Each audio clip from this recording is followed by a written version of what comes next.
মাইলিশ রক্ষায় দেশের বিভিন্ন স্থানে অভিযান চালাচ্ছে প্রশাসন। ঝালকাঠিতে সুগন্ধা নদীতে অভিযান চালিয়ে 10,000 মিটার কারেন্ট জাল ও 22 কেজি মা ইলিশ জব্দ করা হয়েছে। এ সময় 3 জেলেকে আটক করা হয়েছে। একদিনে 10টি অভিযানে এই জাল ও ইলিশ জব্দ করে মৎস্য বিভাগ। ইলিশ প্রজনন মৌসুমে মা ইলিশ রক্ষায় সুরতপুরের ভেদরগঞ্জে অভিযান চালিয়ে 1 লাখ মিটার অবৈধ কারেন্ট জাল জব্দ করে তা পুড়িয়ে ধ্বংস করা হয়েছে। উপজেলা মৎস্য বিভাগ ও নৌপুলিশ যৌথ অভিযান পরিচালনা করে এসব জাল জব্দ করে।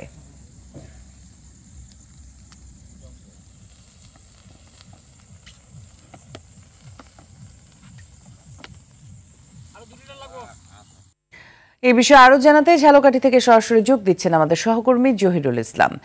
জহির, নতুন করে অভিযানের বিষয়ে বিস্তারিত জানাবেন।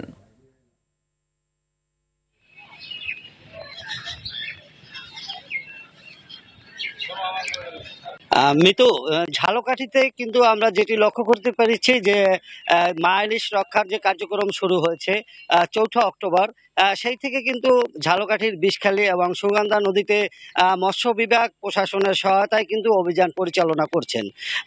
আমরা যেটি লক্ষ্য করতে পারছি যে প্রতিদিন 4টি উপজেলার কিন্তু 4টি টিম দুভাগে 8টি টিম তারা কিন্তু এই মৎস্য যে নিধন সেটা রক্ষার জন্য তারা অভিযান পরিচালনা করছেন। ইতিমধ্যে আমাদেরকে জানিয়েছেন মৎস্য বিভাগ যে ঝালকাঠিতে যে নিবন্ধিত জেলে আছে 3700 জেলেকে 25 কেজি করে চাল দেওয়া হয়েছে।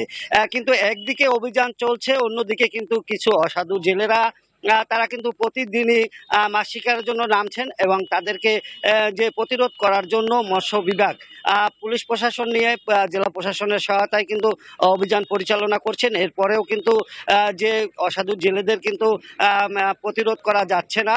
তারা কিন্তু মাছ শিকারে প্রথম দিন থেকেই মাছে যে নদীতে তারা অবস্থান করছেন এবং জাল ফেলে পালিয়ে যাচ্ছেন।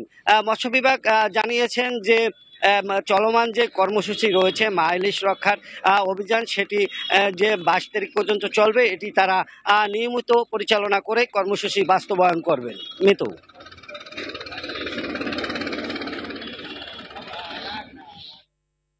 ধন্যবাদ আপনাকে।